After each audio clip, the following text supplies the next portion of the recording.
3, 2, 1. Hans, Bobby, I'm your white knight. Want to get your hands on some sports knowledge? Hell yes! You're in the right place. Good morning. Is everybody ready? Welcome to the Daily Sports Watch on Schultzy Sports. What is up, sports fans? It is Valentine's Day, 6:06, just after 6 o'clock, Tuesday, February 14th, 2023. What is going on, sports fans? Good to see a couple people in the chat already. JML, good to see Steve. Good to see everybody else hanging out, watching this show. What is up? Happy Valentine's Day. Happy Day of Love. And a day of crazy sports talk coming your way as well. We've got all kinds of stuff on the schedule. Oh my goodness, the quarterback carousel is absolutely spinning today. We've got so much on the schedule. Not only is, free agency about to get going in earnest in football, along with all kinds of extra rumors and other coaching moves. We got Shane Steichen going to the Colts. We got all kinds of stuff to break down. Where is Aaron Rodgers going? Where is Ryan Tannehill possibly headed? I don't know. There's a connection there in New York that we're going to talk about, along with Derek Carr. We can get into that. We've got all kinds of stuff on MLB baseball. Ghost runners are going to be a thing indefinitely. We'll get into the details and why. I can't stand that. Cannot stand that. That's right. JML says David Carr going to be released. That is correct. We're going to get into that happening, where he could possibly go and why. But I want to open it up first with some fun talk. I always want to, be the release from actual stress and fun and entertainment release from all that really crappy stuff in life. And because of that, because it's Valentine's Day, I came up with a really funny question. And before we really get sporting, before we get into stuff, I wanted to ask y'all, should guys propose at sporting events? And I actually have some personal experience with this. I have not proposed at a sporting event. It's not like I proposed to my wife that way. That, in my opinion, I would be answering no to this question. But I want to hear what your answer would be. Heck yes, it's a good idea to guys proposing at sporting events. No way, it's tacky. Right now, looks like it's about a 65 to 35 split going towards no. It's tacky.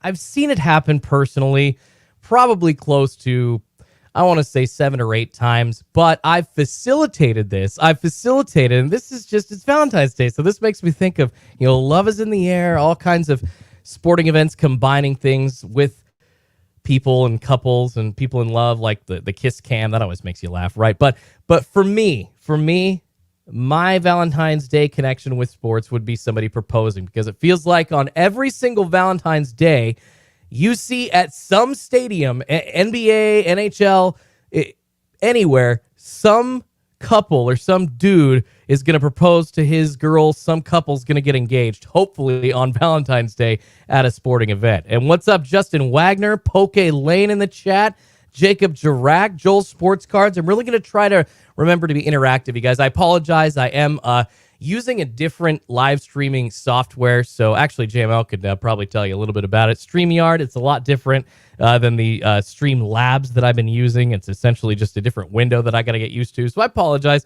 Yesterday, I kind of realized there were people checking in, and I did not actually respond to every single person, and the whole point of this show is to be interactive. So I apologize. I just wanted to point that out. But anyways, appreciate you, Jacob Jirac. Joel Sports Card says, unless she's the cheerleader of the team, it's tacky. I love that comment. Brett C says, I saw it at an NFL game, and a girl said no.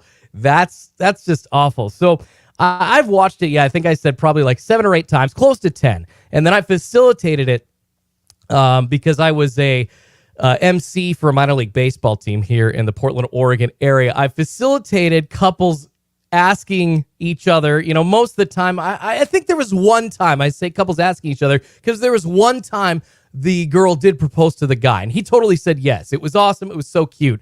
But that wasn't one that I facilitated. I just watched it. But the facilitating was a little nerve-wracking, because the 3 times that I did it, MC for the Hillsboro Hops for about 3 seasons back. Gosh, man, I'm starting to get old. That's close to like 6, 7, 8 years ago now. But it was really fun. We got to do all kinds of different events and all kinds of different games. We'd bring fans onto the field, and this was kind of something that would pop up every once in a while. So it was just so funny to see how nervous the dude was. But it's like, bro, I think I'm a little more nervous than you.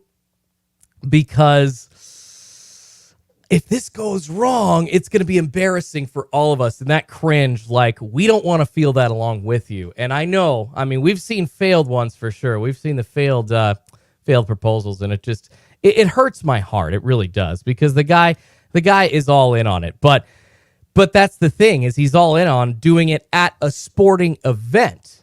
And that, in my opinion, is a little bit tacky. And I want to know how you all feel about that. So right now, yeah, still looking at about a 60, now 62%. It was at 65% now that we've gotten a couple more votes in. We're still leaning towards tacky.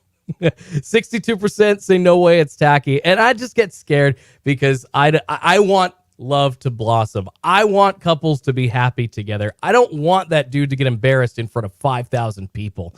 Joel Sports Card says, for real, if we, the audience of the game, don't know why why have 5,000 strangers who don't care about you be involved in such a special moment of your life? And see, that's the thing.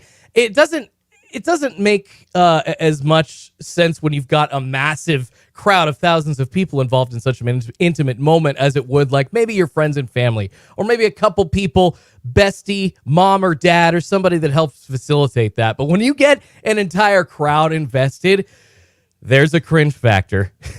There's definitely a cringe factor there. What's going on? Birdie Shooter Supreme says, enjoying the show, distraction from watching the Michigan State crap where my daughter goes. Oh my goodness, you guys, that is awful. I was going to bring that up in the Daily Playbook today. An absolutely terrible, terrible story. I'll get into a couple of the details. Michigan State canceling athletic events for the next couple of days after an on-campus shooting. I think 3 people were killed.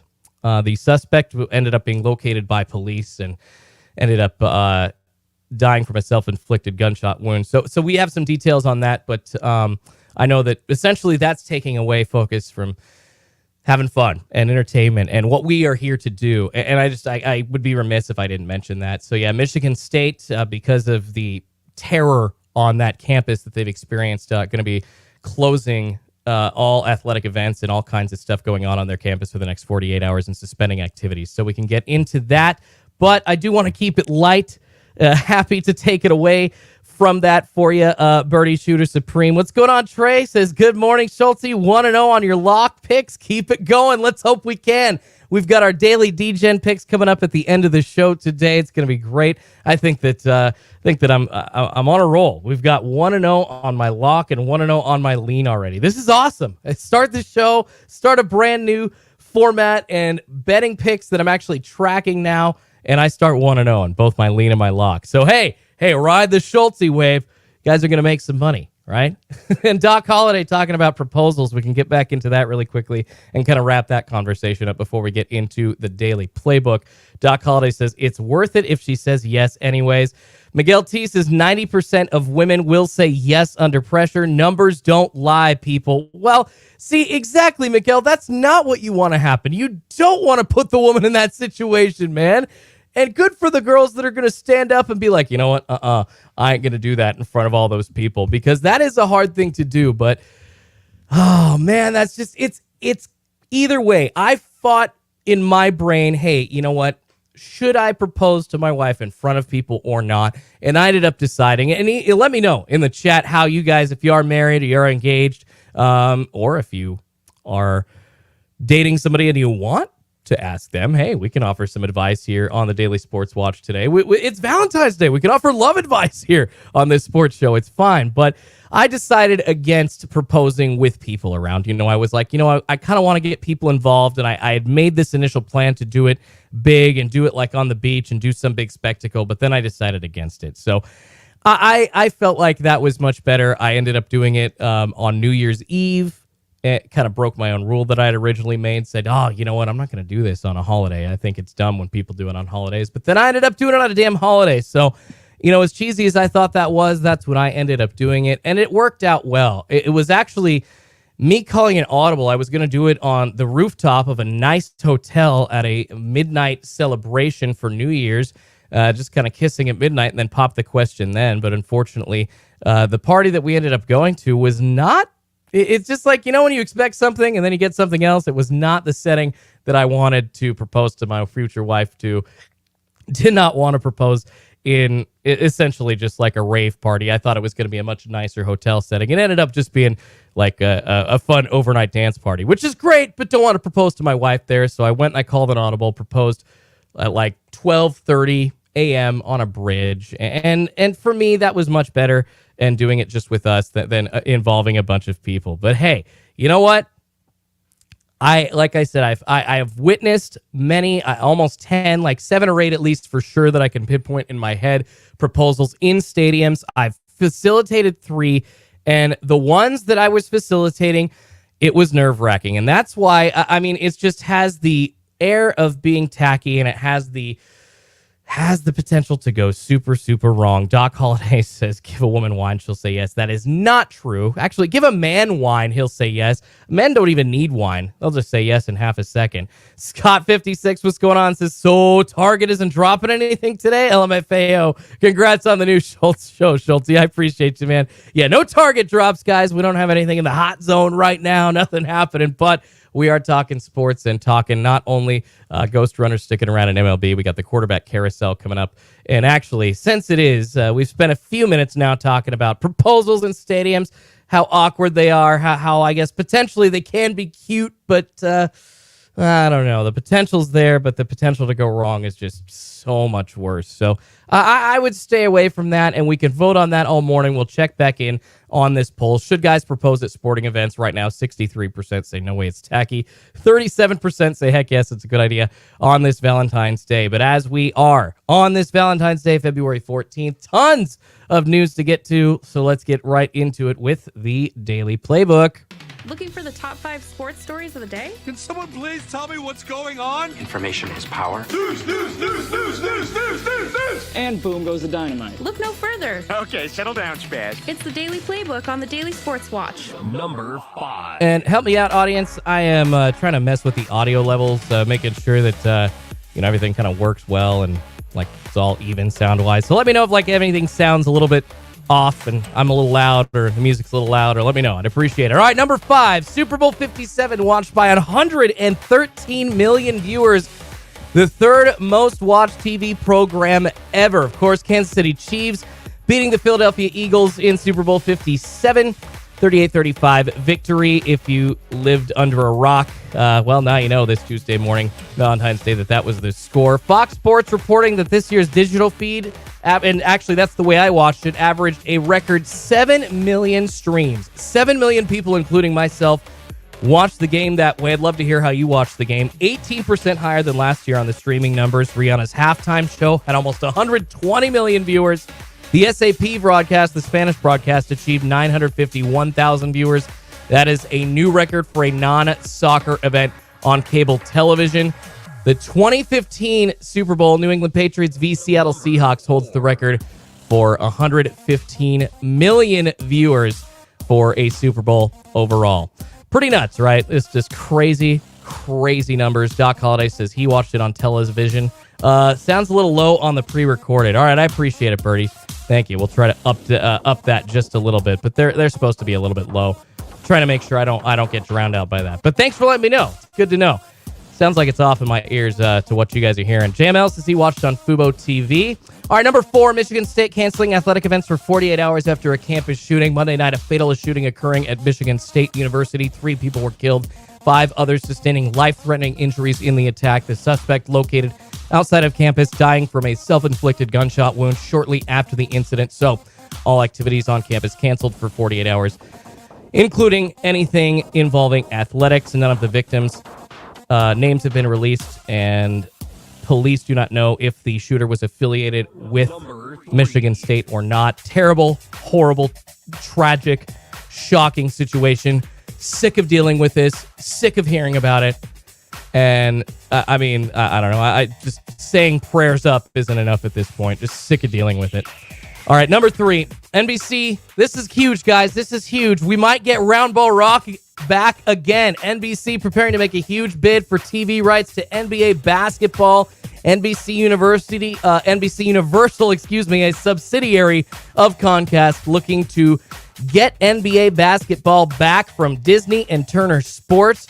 Package proposed by NBC Sports would include playoff games on their main network and some regular season games exclusive to the Peacock streaming service, which is awesome. A lot of people, if you have Xfinity, you get that included with it. So essentially bringing basketball right to people live and on streaming TV, which TNT doesn't really make that effort right now. I think the NBA is interested in expanding their streaming offerings, although other companies like Apple and Amazon are going to be negotiating for these rights as well. It's possible that the NBA could just renew with TNT, could go the way that they've been going for the last 20 years or so, but it's unlikely. Streaming habits have made people change the way that they watch television, and the NBA is wary of that. All right, number two top story in the world of sports today. Ghost runners and other extra inning changes that MLB experimented with in 2022 going to stick around indefinitely. And sorry, guys, I got banners for these, and I keep forgetting to play them, put them up on the screen. So here we go. A runner will be placed on second base to begin the 10th inning and every subsequent extra inning until a winner is determined indefinitely. That had been happening in regular season games last year as an experiment. Baseball deciding to go forward with that for sure. And I'm going to tell you why I hate it coming up later in the show. They also are tweaking position player rules, allowing leading teams to use position players as pitchers when they're up by more than 10 runs. Essentially, they're limiting when you can put a position player in. And that is going to be a rule going forward as well. And we're going to talk more about those details and why I don't like it, why I can't stand it. According to the Elias Sports Bureau of Research, 132 instances of position players pitching were recorded in 2022, compared with 32 5 years ago. So, of course, this is raising concerns about stats being affected by so many non-pitchers taking part in games. You know what? How you fix that? You just let guys do both and you stop caring about it. I can't stand that. All right, anyways, number one, top story in the world of sports. The quarterback carousel is spinning.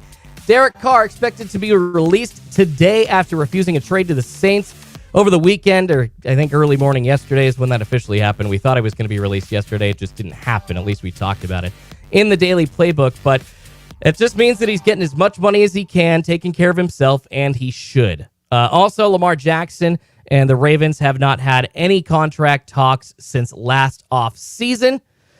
And if he does not re-sign with them, where will he go? Then, of course, there's Aaron Rodgers, the New York Jets, hiring a coach with ties to Derek Carr and Ryan Tannehill, already calling the Packers about Aaron Rodgers, who sound like they're ready to go forward with Jordan Love. And, of course, that New York Jets hire, Todd Downing, has connections to Ryan Tannehill and Derek Carr because he was with the Titans, actually got pulled over for a DUI and was not fired until the end of the season, but did lose his job, and I'm assuming his actions went into that. So the quarterback carousel is spinning, and we are awaiting to see big names. This is one of the biggest off seasons, and we can talk about this in the chat, but this is one of the biggest off seasons that I can remember for quarterbacks moving around in the NFL.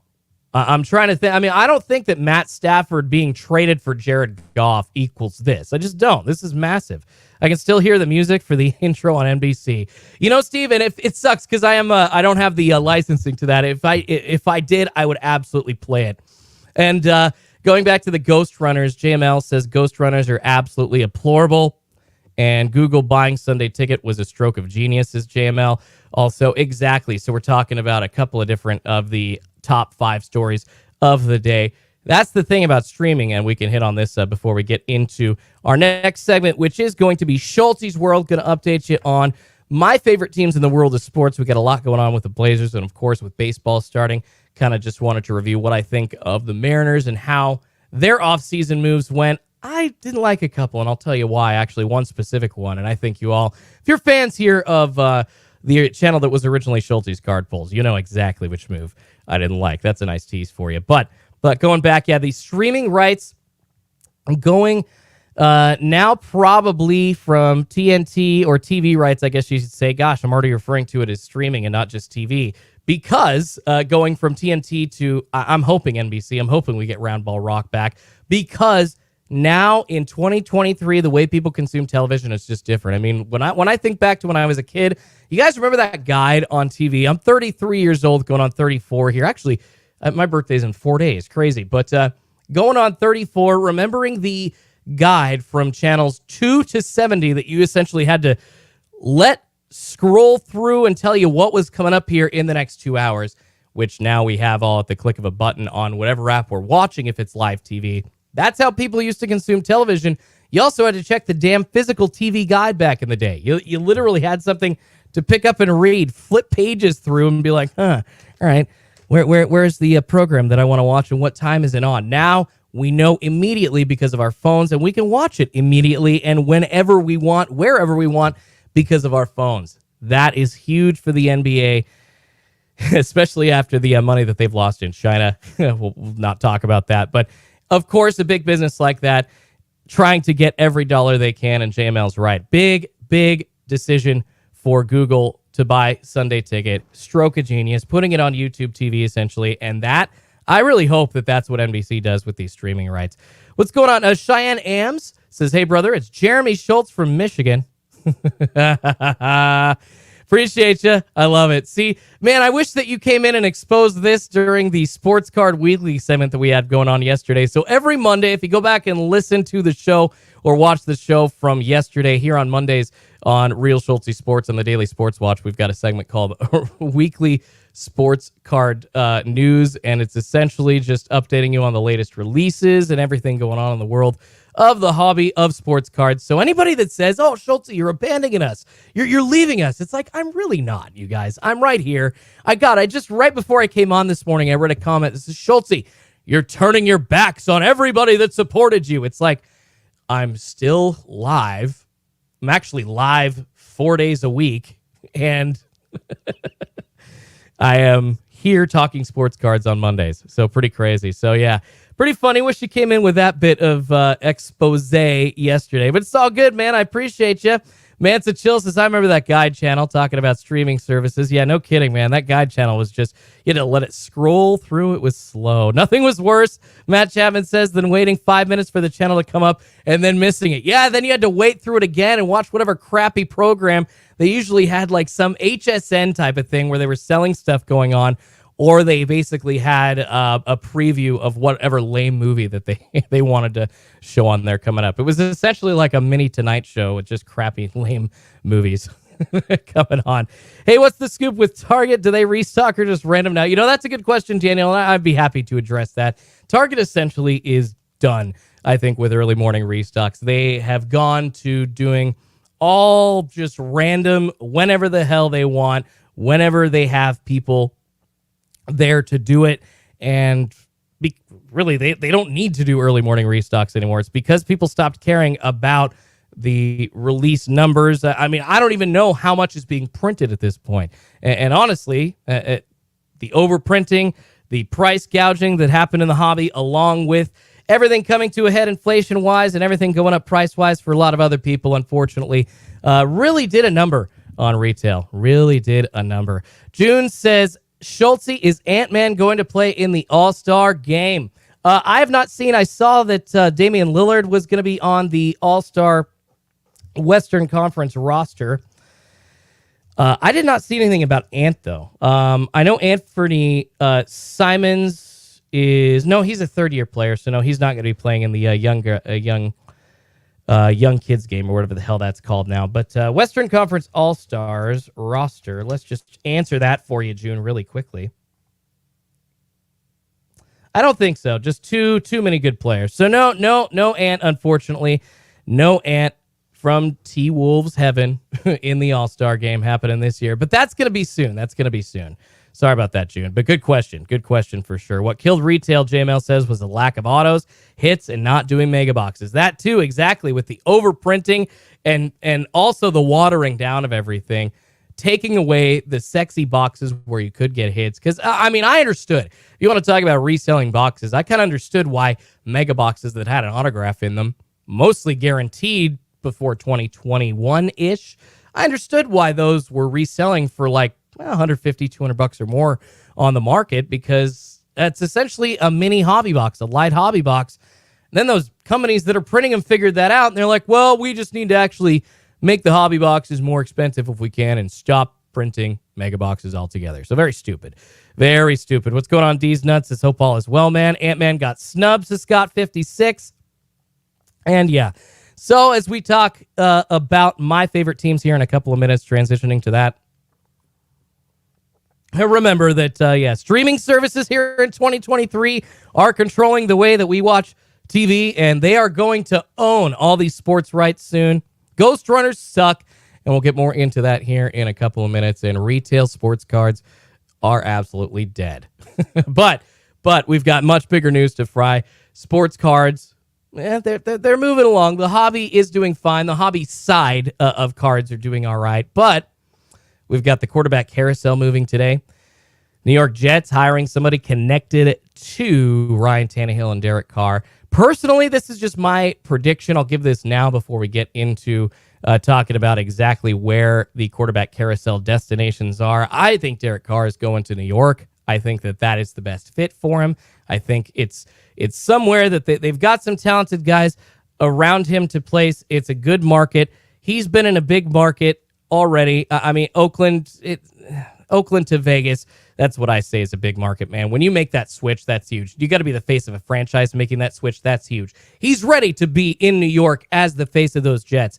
And I just don't think that the Packers are going to trade Aaron Rodgers to the same team that they traded Brett Favre to. I don't think that's going to happen, but we'll get more into that coming up here in a few. Right now, y'all, let's get into Schultzy's world. Here's what's happening in Schultzy's world. You are in my little pond now, and I am the big fish that runs it. That's right. You're in my little pond now, and I'm the big fish that runs it. If you can name that movie, I will love you forever. I know you're a true fan of the show if you can name that movie that line is from. All right, so what's happening in Schultzy's world? Well, last night, the Portland Trail Blazers hosted the Los Angeles Lakers, minus the brand new NBA scoring champion, LeBron James, leader of points all time. Just crazy. Congratulations to him, whether you love him or you hate him. That's nuts. And I took a survey recently. It was, did you expect LeBron James to become the all-time leading scorer in NBA history when he became an NBA player back in, what was that, 2003? It was like, no, hell no, I didn't expect that. So congrats to him. But no LeBron last night. Blazers ended up getting the win at Moda Center, 127-125. 40 points from Dame. 30 of those points were in the first half. They do turn around and play the Washington Wizards at home in a back-to-back. Wizards a little decimated, so Blazers might get the win. The Blazers got a comment on the fact that they did last week. I think that a lot of people have been giving them a very, very low grade for the NBA trade deadline, as they should. I'm very disappointed in them. They're running out of time in Damian Lillard's prime, and they need to get somebody to pair with him. They need somebody bad. They attempted, apparently, this is according to their general manager, Joe Cronin, and I believe him because in past years, their previous GM, Neil Olshey, never really owned up to stuff. The Blazers attempted to trade for a big piece at the deadline last week, but failed. They ended up grabbing Matisse Thybulle, Kevin Knox, Cam Reddish, and a backup center, also scoring a lottery-protected first-round pick, as well as 5 second-rounders. Using those assets, and I believe I don't know if they have a trade protection laying around still or not, but essentially trying to line those assets up for a run at somebody this summer.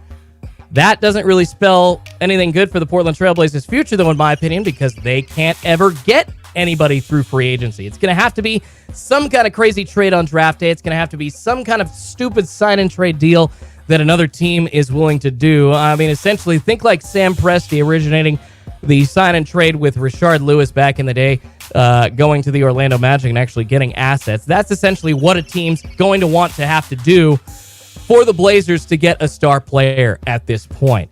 And I'm not trying to bag on Joe Cronin. I'm not trying to bag on the organization. It's just, unfortunately, what the Blazers have dealt with. It's what they deal with because they are up in the Pacific Northwest. And this season, it's been pretty mediocre for them anyway. So it's 28-29, 11th place in the Western Conference. Despite that, and this is why it's kind of like, I don't know, do you go for it this year? Do you not go for it this year? You kind of have to at Dame's age. He's 33 in July, but they're in 11th place in the Western Conference, but still only 2.5 games out of the 5th place spot since the West has a gaggle of teams grouped so close together in the standings. So, it's still a question the Blazers might even make the playoffs or not. And like I said, yes, it does matter this season for them to try to go for it. Unfortunately, they couldn't get that star player at the deadline. But with Dame aging, the organization is running out of time. To quote Jack Bauer, we're running out of time. They've got 3 years left tops. 3 years. And JML says, what NBA player wants to go to Portland or Utah willingly? Exactly your point. Exactly your point. Exactly to your point is what I'm trying to say. D's Nuts says, how do you feel about Wiseman? James Wiseman, hit on him really quickly here during Schultzy's world. He's obviously still so young. The potential's there. I think that any team willing to take a flyer on him is a smart one. Appreciate you, David. Says, hey, Schultzy, just stopping by to show support and hit that like. Really appreciate you, man.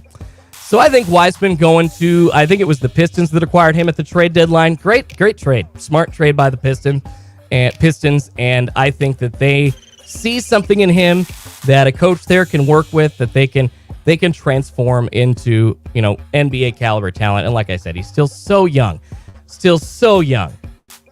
All right, Bobby Hull asking who's going to be the bigger impact player right away. Wembanyama or Henderson? Yeah, I'm going to agree with a couple people in the chat saying Wembanyama.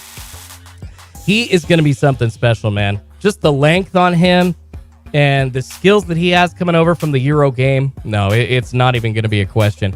Wembanyama is absolutely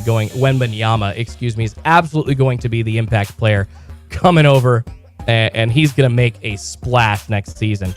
So the Portland Trailblazers running out of time in Damian Lillard's prime. They basically got 3 years tops left of Dame scoring 30 a game like he is right now. Maybe he can extend his career a little bit longer, but who knows, man? Father Time catches up with everybody. LeBron, yes, he's 38, scoring 31 a game, but he's one of the greatest of all time. Dame, he's close. He's got to be by the time it's all said and done, he's going to be easy top 50 of all time, just with the stats and the way that he plays and the way that him and Steph Curry have helped kind of make the three-pointer extend back another 7 feet. Yeah, he's one of the top 50, probably top 30 players of all time. Yes, that's a hot take, but Damian Lillard is up there with the greats, but he's not LeBron James. So is he going to be scoring 30 a game at the age of 38? Portland can't depend on that. That's the only time I'm trying to say. I mean, outside of Tom Brady, Father Time catches up with everybody. So the Blazers essentially in a pickle right now after not being able to acquire a massive... They basically need... I've been wanting Danilo Gallinari for years. A player like that. They need a 3-and-D wing like Paul George. They just aren't going to get it because somebody like Paul George ain't going to come to Portland. But if they could get a Paul George 2.0, that would be ideal. But it was nice to hear that they swung big at the trade deadline. Just were not able to get anything done because the Portland Trailblazers, man, it's just unfortunately what we deal with as fans of the Pacific Northwest. And speaking of my teams in the Pacific Northwest, baseball season about to get going. The Seattle Mariners, here in a couple of days, got their pitchers and catchers reporting, and then a few days after that, all the position players, off-season acquisitions.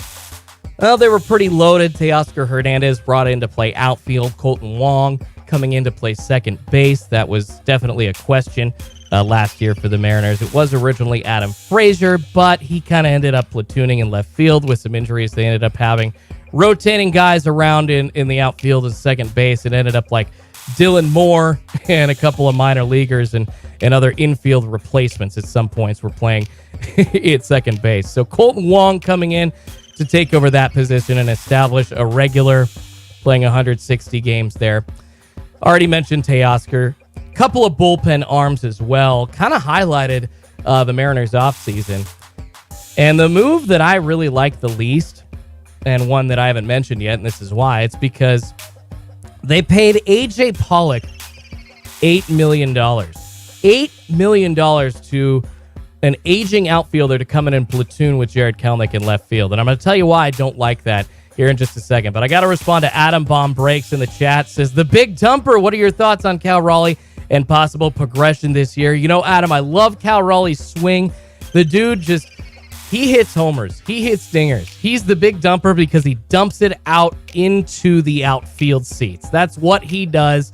Yes, he's got a big rumper, but he's the big dumper for that reason and the fact that he can hit home runs. So it's awesome. I think that he's probably not going to progress much past a 25 home run, 30 home run catcher. He's already the defensive guy that you want. He's a very smart guy, knows how to call a game. So as far as progressing, I'm not sure that you really see him progressing much more overall in his career. I could be wrong. He could come out and hit 280 this year, and that would be great, and I hope that I'm proven wrong. But Cal Raleigh, just what catchers do, I mean, maybe he'll be a Salvador Perez and be hitting a bunch of homers and hitting 300 all the time, but what they have to do and what you expect out of their bodies throughout the season, I think Cal Raleigh hitting 20 homers, 25 homers a year, and hitting around 220 offensively is probably what you're going to expect every season from him. I just don't see you getting much more from that, but why would you? That's a great season from a catcher. He hit the most home runs for catchers all of Major League Baseball last year, so yeah, there's really not much more of a need for him to progress. You just want him to really keep that performance steady for the next 10 years and be the Mariners catcher for the next decade. And yeah, JML experiences Wong as a below-WAR player. Yeah, Wong coming in, he's had the best 2 seasons of his career, I believe, leading up to his Mariners stint, hitting like around 250, a bunch of homers for him anyways, like maybe 10 to 13 homers a season is what he averages. But he is going to solidify the position, and I guarantee you, JML, I'm not too happy about it, but if you look, what he offers is probably going to be much better than what they had at that position in 2022 overall. And yes, he is literally talking about A.J. Pollock on his last leg. I am so frustrated that the Mariners signed A.J. Pollock, and here is why. Because about a month and a half before that, I think it was end of November, beginning of December, Seattle Mariners traded their former Rookie of the Year, Kyle Lewis. Like, damn it. What an idiot move. Still only 27 years old, which, yes, I get it. By rookie prospect standards is a little bit old, but I still think he has a ton left in the tank. And the Mariners got nothing for him. They essentially got a late 20s outfielder who's trying to learn how to be a catcher so he can get more playing time and be a utility guy. The Mariners don't need that. They needed somebody on the right-handed side of the plate to platoon with Jared Kelenic in left field. And you're telling me that if Jared Kelenic doesn't work out in left field from the left-handed side of the plate, you're just going to hand some of the more of these at-bats to A.J. Pollock, who's like in his age 35 season, who hit 20 home runs last, I think, 3 or 4 years ago. And the Mariners come in and hope that he can barely hit 250. What do they see? Like, I get that the shift is going away, but when you hand money to an aging veteran to come in and say, well, this is what we needed and he fits the bill, a month after you traded somebody that fit that exact bill, it just frustrates the hell out of me. And I hope the Mariners end up eating it on that one. I want Kyle Lewis to hit 20 home runs for the Arizona Diamondbacks this year. Just pisses me off. So I guess I could have put that and grind my gears yesterday, but super frustrated there with my Seattle Mariners. That was their off season. Excited that baseball is starting. And that, my friends, is Schultzy's World. So hope y'all are enjoying these segments so far. Pop's asking over or under 40 homers for Julio. I'm going to say over 40 homers. I think that's an easy over 40. He got started so slow last year, dealt with injury, I think, twice during the season? Sounds about right. He had a couple of different stints on the DL, and even when he wasn't on, the injured list, the IL, even when he wasn't on the IL, he was missing a couple of games with some nagging injuries here and there and missed some time before he went on the injured list each time. So, yeah, if he plays 160 games, over 40 home runs. Easy for Julio Rodriguez. Mansa Chill, pissed that my Red Sox traded away Xander Bogaerts yesterday. Yeah, that's Xander Bogaerts, man.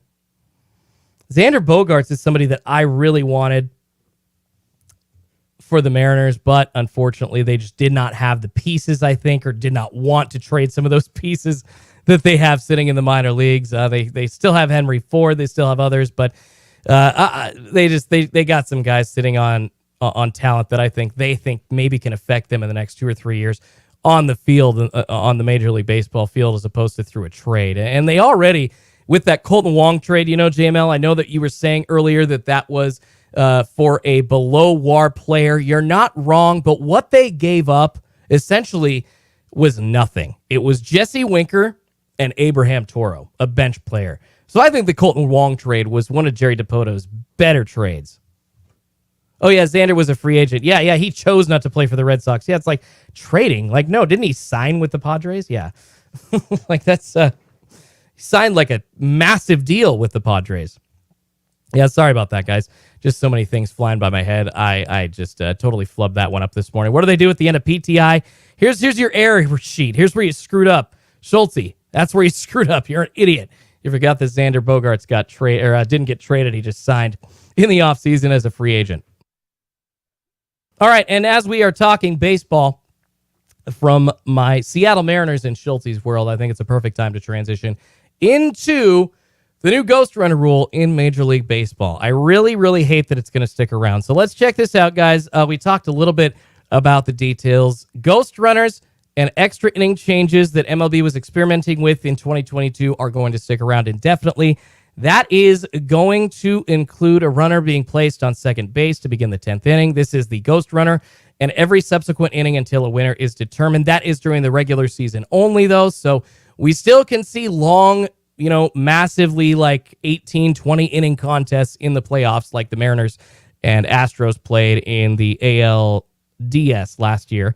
Would love to see that. I wish that happened more often in the regular season, and it's frustrating that we're just kind of going away from old baseball, but that's kind of what's happening here. So the Joint Committee unanimously voting for this, and this was actually a rule that was originally first conceived during the pandemic to protect pitchers' arms. The league also tweaking its position player rules. We hit on this earlier in the daily playbook as well, allowing teams to use position players as pitchers when they are up by 10 runs or more in the ninth inning, and trailing teams can use them anytime when they are down by 8 or more runs. So they're essentially, you can't just put a position player into pitch anytime. There have to be a set of circumstances in play in the game before that happens, and it's a blowout, essentially. Position players may pitch at any time in extra innings as well. So you go to the 10th inning, boom.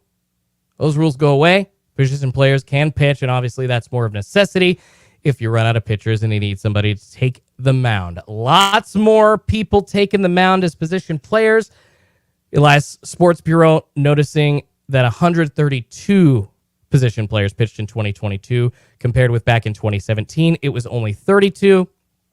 And that, of course, raises concerns about stats being affected by so many non-pitchers taking part in games. But we're also in a world where we are experimenting with the two-way player. And I'm not saying that every single team is going heavy on that, because that's not what's happening at all. But we're seeing more guys want to be a Shohei Ohtani. We saw Brendan McKay. I don't think he is a two-way player anymore, but he came in trying to be a two-way player for the Tampa Bay Rays. We're going to see players trying to do that, and I love that. I've never bought in to players only being able to do one thing on the field. I understand we're paying pitchers a bungload of money, okay? Let's take the starting pitcher argument out of it. Forget Clayton Kershaw. Forget Taijuan Walker. Forget any of these guys' arms that are so valuable to your organization that if they get injured, falling over, running the bases, your $200 million investment's out the window. Let's forget that. But why? Why can't a bullpen arm learn how to hit? Or why can't, and I mean learn how to hit, I guess I should more so say, why can't a bullpen arm keep those batting skills up from when he came out of college, be taking BP on the regular? You're telling me a bullpen arm needs to be doing 60 pitch sessions that often to where he can't actually keep that up? No. Personally, this is just my opinion, and you can tell me if I'm wrong or not in the chat. Bullpen pitchers, minus like the closers, I'm not talking about the setup men or the guys at the end of games that really protect your leads, all right? So your 7th, 8th, and 9th inning guys, throw these guys out. But your middle relievers, your long reliever, if you have one, you're telling me that they are so important to the team's success that they can't be an extra bat. That's Bolshevik. That's absolute crazy. The Mariners, just my favorite team alone, sent middle relievers up and down like candy. There's many more advantages for teams to try and use the players they have on a roster to double up a pitcher with the bat, and I don't think they do it enough. And I think that that's something that Seriously, I'm not talking about starting pitchers. I'm not talking about massively expensive investments. I'm talking about the guys that are the 18th through 26th guys on the roster. And usually those are the bench players and the middle relievers. In my opinion, those are more interchangeable. And that talent, it's not so specialized. You see kids, even young adults, playing into college, both positions, having success at pitcher and as a hitter. But whenever they come to Major League Baseball, it's just stopped to this point. Matt Chapman asking, how much bigger you think Ohtani's new contract is going to be compared to the highest paid players now? Great question, Matt. I think Ohtani's easily going to crack $500 million. I don't think that there's any other person other than Julio Rodriguez that has even gotten close to that number. And if Julio ends up playing out his total contract, it's going to be something like 470 or 490 mil, but obviously that's not all guaranteed. I think the guaranteed portion of Julio's contract is about 250 to 270 or 80 million, something like that. But Shohei Ohtani is going to get 500 mil for sure. No ifs, ands, or buts about it. And I don't think that he should get less than 500 million, man. That dude playing to exactly what I'm talking about and is proof that you can do it, as my voice cracks, apologize, is proof that you can do that at an elite level. Can you play the field? No, but you can bat and pitch. It is possible in the league of Major League Baseball. They just don't really want it to happen because teams, in my opinion, have some very, what's the word I'm looking for? Antique thoughts about how to handle players like that. So ghost runners and position player rules changing. I don't like how position players are now forced to only be able to pitch under certain circumstances. I can't stand that. It really does take some of the creativity out of the game. And that is why baseball is so awesome, because of its creativity. That's why, I mean, guys, essentially baseball, and this is a little bit of a, okay, this is a cheesy comparison, but what you're doing here essentially is changing baseball from being a forever game. That's not the way that baseball has always been played. Baseball traditionally is a sport where you could play for months. It's like cricket. It's like Quidditch from Harry Potter. Essentially, what Major League Baseball has done here has implemented rules. It's like in the book of Harry Potter, if they said Quidditch games can only last this long. That's what's happening now with Major League Baseball. And it's absolutely crazy, in my opinion. I like the fact that baseball games can never end. The fact that baseball games don't have a clock makes them special. Compared to hockey, compared to basketball, compared to football, compared to soccer, there's just something different about the feel of a baseball game. And when you've got to bring a starting pitcher in the 20th inning that was 4 starts out from his next day on the mound, that's just what has to happen sometimes. I'm sorry. I know that this has become a very, very highly invested sport, fan-wise and money-wise. We got a lot of cash going to these guys. Owners are paying these players a lot of money to be on the field, not be injured, not miss starts. But come on, how many of these games are actually going to go that long? We're taking away an aspect of the game that I feel is absolutely integral to baseball and what it has been to the American fabric. And I just don't like the way that it's going. I can't stand, I hated when they took back the 40-man roster call-ups from September down to like 28, because there were really unique ways that pitchers could be used. And yes, they were extending the length of games, but what's the, I know that we're losing the length of games like it's something crazy. Like if it's the Red Sox and Yankees, it's like 4 hours. We're just losing it, and we need to really, really kind of wrangle that back. But baseball is baseball, and you can't force it to be entertaining. It is what it is. You can't jam a baseball game into 2 hours and 45 minutes. I don't like that.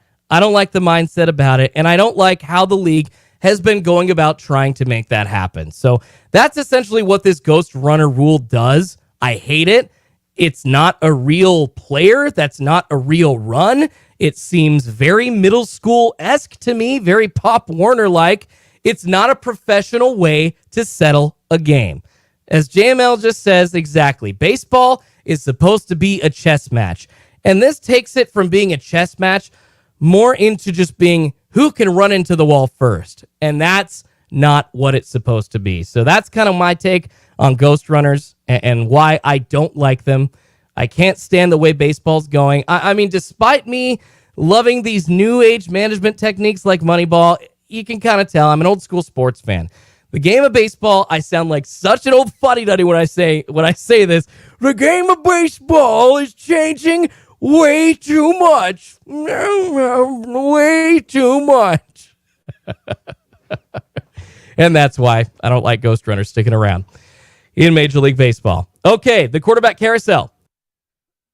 Really quickly, where is Derek Carr going to go? I think he has got 4 legitimate options. He is going to be released today, and here's where he could spend time. I don't know, guys. Tell me what you think. Tampa Bay Buccaneers are at the top of the list for me, along with the New York Jets. I think those are the top 2 destinations in my mind. I think New York, with the connection they have to Derek Carr, with the coach they just hired, makes it easy, makes it known, and I think Derek Carr wants to be in a big market. But then there's Tampa Bay. Beautiful situation there as well. Way more talent at the wide receiver position and at running back than the New York Jets. And just taking over Tom Brady's old seat is got to be very attractive to, honestly, not just Derek Carr, but Aaron Rodgers and Lamar Jackson as well. And so, yeah, outside of those 2 teams for Derek Carr, Tampa Bay and New York as the top options, in my opinion, there's Carolina and the New Orleans Saints, who, of course, he has been talking with. The Raiders were trying to deal him and maybe pay him a little less money to get him dealt to the Saints. He says, no, absolutely not. And there's a dark horse for Derek Carr. I mean, his brother, David Carr, played in Houston. Could he go to the Texans? David Carr was the Texans' first ever quarterback. I don't know. Could Derek take up the mantle and try to go finish what David Carr started? That kind of popped up in my mind. It's like, hey, that's an option. But I don't think that's really legitimate. Personally, I think Derek Carr, when he gets released, going to be looking at Tampa Bay and New York as his top destinations. But of course, that leaves Aaron Rodgers and Lamar Jackson out there as well. JML says he thinks Aaron Rodgers is going to go to the Jets. I just don't think so, man. I don't think they're going to trade Aaron Rodgers to the same team that they traded Brett Favre to. I do think there is some kind of there's some kind of just game in their heads playing that, like, no, I don't think I want to do that. Man says Miami Dolphins would be a good fit. Him and Tua battle it out. No, I don't think the Dolphins are going to go that way. I think the Dolphins want to let Tua. What's going on? John Sports Cards says, what up, Schultzy? Appreciate you, man. I don't think the Miami Dolphins want anybody to battle it out with Tua. I think they really want him to come back from all the concussions he suffered this season. Will he? That's going to be a question, though. But Aaron Rodgers, of course, all those teams that I just listed looking for a quarterback, he ain't going to go to New Orleans. That's not going to happen. It's going to be New York. Could be Tampa Bay, right? I think that's another option for Aaron Rodgers. Also, the Raiders, which I personally think that's where Aaron Rodgers is going to end up. And then, of course, there's Lamar Jackson. They haven't negotiated the Ravens and Lamar Jackson contract talks since last offseason. Could he end up in Vegas? Because it doesn't sound like the Packers are going to be going anywhere but to Jordan Love. And Lamar Jackson obviously has a chance to end up in New York as well. Carolina is much more of a likely destination, though, for him, I think. It just feels like he's going to stay to the East Coast. So we're looking at Tampa Bay and Carolina. Bucks can trade picks for Lamb Jack.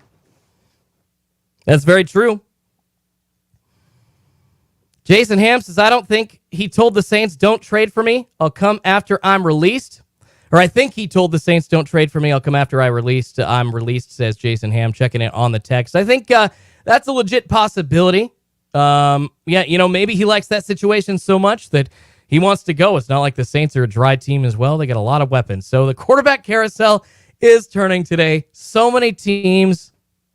Oh, man, in a season that I'm not sure that I can remember has happened for a few years, where quarterbacks are going to be moving with so much talent and so much prestige to other teams. So what an offseason that we are in for. The NFL draft, of course, going to be throwing some more quarterbacks in as well. And that is going to be a super, super fun next 3 or 4 months to watch unfold. And today, I mean, this kind of makes me like not want to be on so early in the morning. Today We might see where Derek Carr ends up. It might end up being decided right after he's released. We don't know.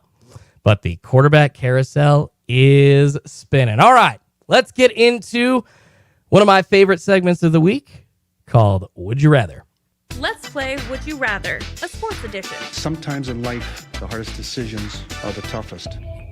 Yeah, sometimes in life, the hardest decisions are the toughest, guys. And that's what this segment is right here. So essentially, these hard decisions are sports-related scenarios, either involving players or coaches in the news right now, or just a scenario that you would be facing, maybe trying to go to a sporting event or having to do something really crazy instead. So just a fun would you rather. You remember that drinking game when you were a kid? Like, would you rather put your hand in a bag that you didn't know what was in there, or hold your urine for 24 hours? That kind of crap. But we got some fun stuff. We got some fun stuff here. So question number 1, kind of just show you all what this is about. Would you rather start a team with Ken Griffey Jr. or Julio Rodriguez? And I want y'all to let me know. Would you rather start a team with Julio Rodriguez or Ken Griffey Jr.? If I had to answer that question, that's a tough one, man. You're talking Hall of Famer, proven player versus Rookie of the Year winner with unlimited potential. Nick, what about the Niners quarterback situation? Really quickly, I believe the Niners are going to be okay with the combination of Trey Lance and Brock Purdy. I don't think Jimmy Garoppolo is coming back, but I think they feel pretty comfortable with one or a combo of both of those guys. So look for them to be just fine. I don't think they're going to be too concerned about having to go grab anybody else. I think looking forward at those two dudes is going to make them very happy. JML says not Fat Griffey. No, I'm talking Pete Ken Griffey Jr. We got more people chiming in saying Ken Griffey Jr. I don't see any options for Julio Rodriguez. This is not even close. Griffey. All right. 1 year versus 660 home runs and the best player in the game for almost a decade. Exactly. Hey, but see, this is what I was saying. I just wanted to kind of give you this question to start the game off, show y'all what this is about. Here we go. You'll like this next question better. This is a little bit more tough. Would you rather spend the night locked in a porta potty that has been used for a week straight, or be forced to watch every Houston Rockets game for the rest of the season? Houston, the worst team in NBA right now. 13-44 is their record. Would you rather spend the night in a used porta potty, locked inside, or be forced to watch every Houston Rockets game for the rest of the season? I think that's a tough one. That's one that I'm not sure I'd pick either one. But if you had to say, Jordan, you're forced to pick something, I'd probably end up choosing the Rockets, man. I don't want to sit in a porta potty. I just don't. JML says the porta potty. I want to stay clean. So we're talking overnight, an 8-hour session in a locked, used porta potty, or watch every Houston Rockets game for the rest of the season. Couple people chiming in, says a crapper, please. A burning porta potty, says Jake's toe. That's hilarious. That's a tough one, man. Locked in a porta potty or forced to watch every Rockets game of the season. I'd have to go Rockets games, but people chiming in the chat saying the crapper. I love it. Nick says you guys are forgetting that the Rockets have an opponent that might be fun to watch, LOL. Putting it on the away team there. That's good. That's good, Nick. I like it. All right. Would you rather sign Lamar Jackson or Derek Carr to be your starting quarterback? Would you rather sign Lamar Jackson or Derek Carr to be your starting quarterback?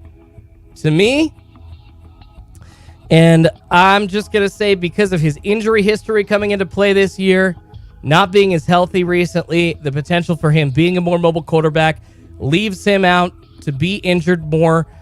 I'm going to say that I would probably start it with Derek Carr. But damn, I love Lamb Jack's talent. It is really hard to say that, and it's a tough decision. But I would probably have to go with Derek Carr and his 35,000 yards passing and 217 touchdowns. Couple people saying depends on my roster. Okay, all right, that makes sense. Not necessarily a solid question to answer the same across all 32 teams in the NFL, but it's a good one. And a couple of different styles there. But I personally, if you have to choose between Lamb Jack or Derek Carr, right now, if I had to play Would You Rather with those guys, it would have to be Derek Carr. All right, next up, would you rather play a basketball game in a hot gym without air conditioning or a football game in freezing weather? Would you rather play a basketball game? Think like LeBron James cramping up when the San Antonio Spurs lost their AC a few years ago. We're talking a burning hot gym without air conditioning or freezing cold on the tundra snow bowl. I think it would be more fun to play in a snow bowl, but that is also so uncomfortable. You're freezing your fingers off, man. There's no way that you're doing anything for like the 10 minutes that you're sitting on the sidelines, right? Oh my goodness. Dennis says, can someone recommend a good place to order 2023 Topps Update Series 1 Hobby Jumbo Box? You know, Dennis, check out ColumbiaSportsCard.com. They should have some stuff available. Matt Chapman says, I've done both. Football all day. Football in freezing weather. Poke and Fun says, hot. I can't do cold these days. In my 20s, I would have said football and snow. Okay. All right, so a couple people, maybe younger, chiming in that they want to play football on the frozen tundra. Yeah, I think I'd probably choose the frozen tundra as well. What's going on, S3 Nano? Morning to you as well, brother. Oh, man.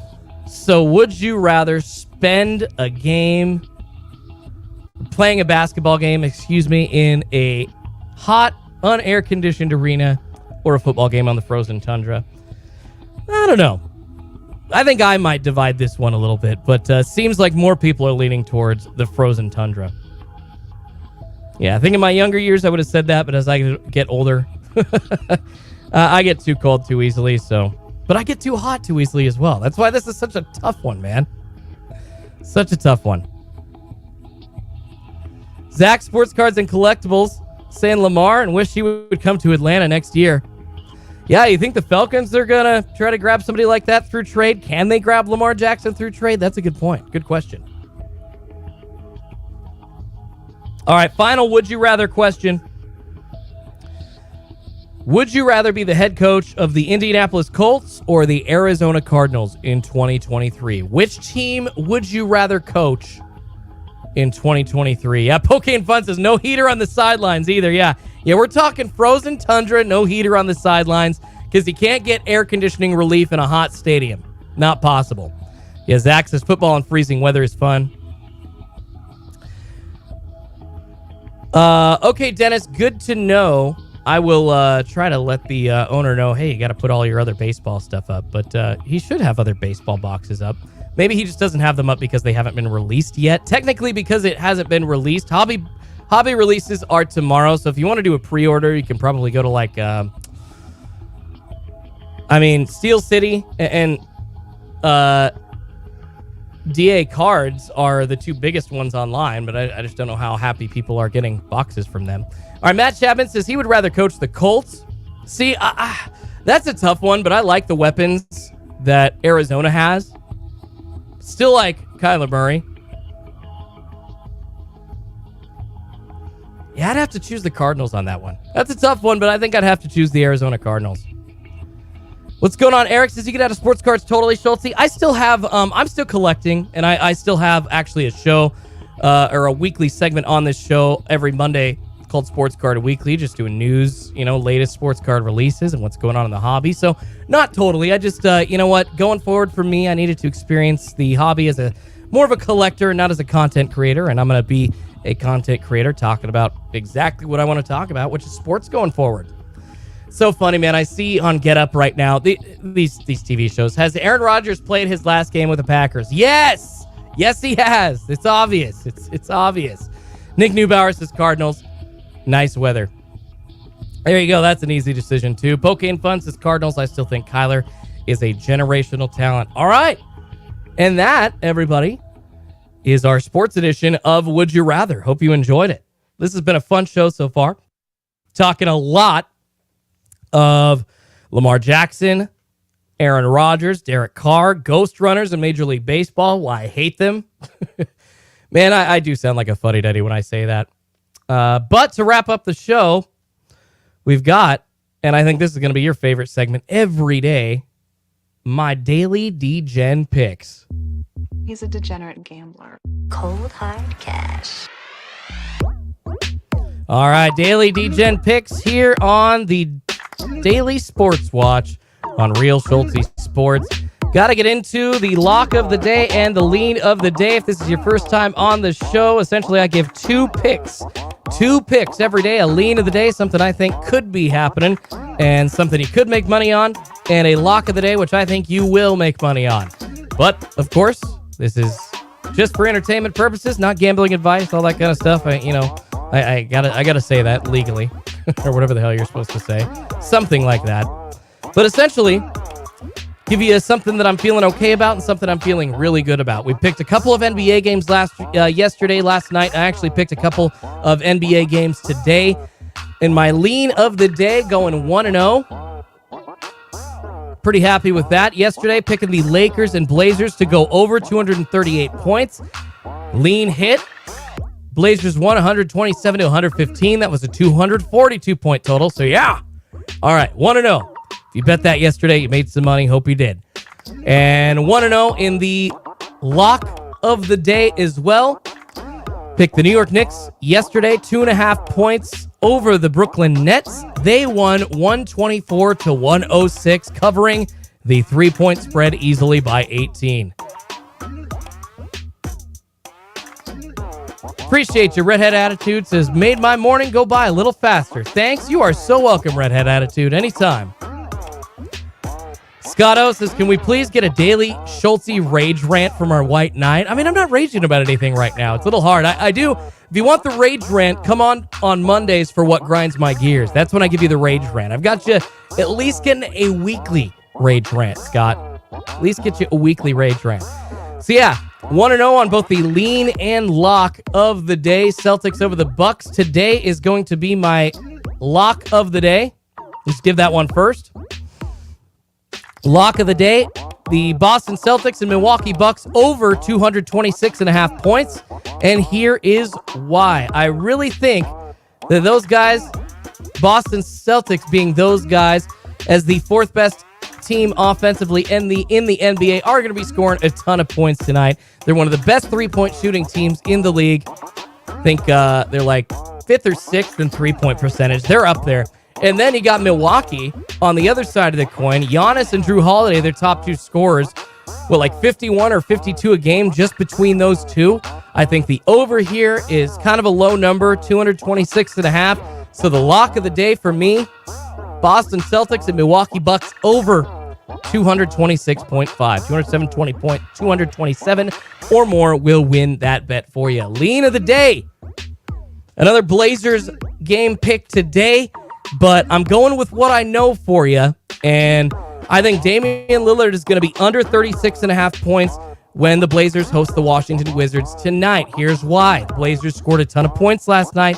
Dame has been scoring a ton of points as of late. Even if he hits 30 tonight, you still win this bet. He hit 40 last night, 4 points over, and that was only because he ended up scoring 30 in the first half. I don't think that's going to happen tonight. I think his best half, coming on a second of a back-to-back, is going to be something like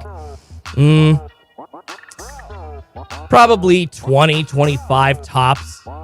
And if he ends up with 37, all right, I'm crazy. But watching him last night, watching all that effort exerted, I don't think he's going to get north of 36. So Dame has a 36-point night. You're still safe on this one. My lean of the day, Damian Lillard under 36.5 points in the Washington Wizards matchup versus the Portland Trail Blazers. Matt Chapman, what's your thoughts on card flippers? Oh, y'all know my thoughts on card flippers. Y'all know. You're funny, though. You're a funny man, you mofo. Appreciate you, brother. All right, so those are my daily D-Gen picks of the day. Hopefully you make some cash on them. Be tracking those 1-0 in the lean and the lock of the day now. So excited to get those out to you. And was actually thinking that lean of the day yesterday was not going to happen. About the third quarter, tuned into the Blazers-Lakers, and it's like, they haven't scored a lot of points. But all of a sudden, even without LeBron, man, the Lakers just went off in the fourth quarter. It got to their 112-point total. And, yeah, with the Blazers scoring the whole time, Dame getting his 40, it was an easy over for the 238. So congrats if you placed money on that. Would love to know if you did. Hope you make some money today on these picks as well. Scott Oates is out of 22 teams playing last night. Chicago Bulls were the only team that didn't score in triple digits. Wow. Man, that's kind of crazy to think about, teams not scoring in triple digits anymore, because that was the last time that happened on the regular was maybe when I was like 14, 15 and under. It's just watching the NBA basketball game change from, me being a kid to a teenager and then as an adult, and it getting much faster, threes happening, going up all the time, as opposed to just slowing it down, half-court offense, really trying to waste the shot clock. That does not happen anymore. Guys putting threes up, basically every 10 seconds, it seems like. So that's pretty hard to not get to 100 points in the way that you play basketball in 2023. That's hilarious. Oh, but I guess it happened. Guess it happened to the Chicago Bulls. All right, well, it's been a good show today. We've had a lot to react to and talk about. Of course, baseball ghost runners, I hate them. They're going to change the game of baseball. That's just the way that they want it. That's the way that it's going to go. And I've got to get used to it. My fuddy-duddy ass just needs to say, you know what? That's the way that it's going to go going forward, and I need to accept it. Something I didn't get to today, Eagles have the fourth best odds to to win next year's Super Bowl. The Chiefs are the top choice at plus 550. Speaking of betting talk, the Niners at 600, then the Bills at 650, and then the Eagles at plus 800. So that's a pretty decent bet right now, man. I love Jalen Hurts. His talent is through the roof. I think he still has a little bit room to grow and mature. Man, I kind of want to go place a hundo down on the Eagles at plus 800 right now to win the Super Bowl. I think that's a good bet. But yeah, we didn't really get to that today. But once again, Chiefs the top choice, plus 550. Then the Niners at plus 600. Bills at 650. Eagles at plus 800 to win the Super Bowl in 2024. Be Super Bowl 58. And actually, the next two sites of the Super Bowl were announced today. Speaking of Super Bowl 58, it's going to be in Vegas, so you can make your plans. It's going to be a lot of D-Gens hanging out in Las Vegas next year for the Super Bowl, February 10th, 2024.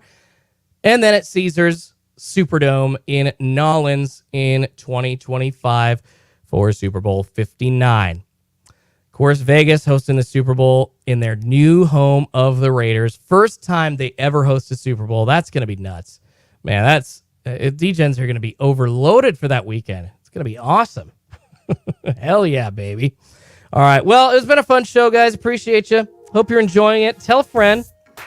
Kind of getting rejected by the sports card audience, and it's very frustrating, There's a lot of people that have just been given a lot of hate, and I got to ignore it. But I'll tell you what, man, it's confusing to me because every sports card fan out there is a sports fan, right? I really thought that sports talk would translate really, really well, but I'm obviously super incorrect in that. Was way off on that, I guess. But this show's fun, regardless. And I had a great time today talking a lot about where quarterbacks are going to go, what teams are going to do, and which coaches are going to end up with some of the best caliber talent at quarterback of our generation. Slip the Rip Ruler says Eagles fans are terrible. They were going to burn the city down, win or lose. You're not wrong. You're not wrong, man. It's exactly what Eagles fans do, and they do it well. That's what they're known for. Good Lord. All right. Coming up tomorrow, a couple things I did not get to today. Yasiel Puig, I still want to get to the arrest of him involved in a sports betting operation. He's saying that it is racial profiling. We'll get into the details of exactly what he is being arrested for. And also wanted to point out, this stuff's always fun to me. It's always wacky. There was a article on Daily Mail over the weekend about crazy food fitness of Super Bowl's best players, Super Bowl's best stars, and what they eat. And a couple of them ate pretty much like The Rock. What's going on, Brad? Yo. But a couple of them, I don't know, their diets were pretty surprising to me. And I wanted to go over that and kind of ask if you could eat like an NFL player. Because I know I couldn't, man. Elite athlete status, no way. Done. Not happening. But it's been a fun show. We'll have some more topics. Hopefully we'll find out where Derek Carr is going by tomorrow. And of course, seeing pitchers and catchers starting to report to their teams tomorrow and the day after. So baseball is back. Excited for that. Appreciate everybody. We're going to get on out of here for the day. Let you all enjoy yourselves. Get to your work. Get to your school. Get to your families. Whatever you got to do. We'll be back bright and early tomorrow. Talking more sports. And if anybody does have any questions for me, happy to answer those on Instagram, or wants to know when the show is being podcasted, that will be happening very soon. Going to be figuring that out this week, getting a host set up and getting it on all platforms. So, all right, everybody, appreciate you. Get on out of here. And like I promised I would end each show, somebody came up with this idea, so I'm going to do it now, going out every time. I did it my way. All right, guys. Have a good one. Schultzy's out. Be good to yourselves and each other. See you tomorrow.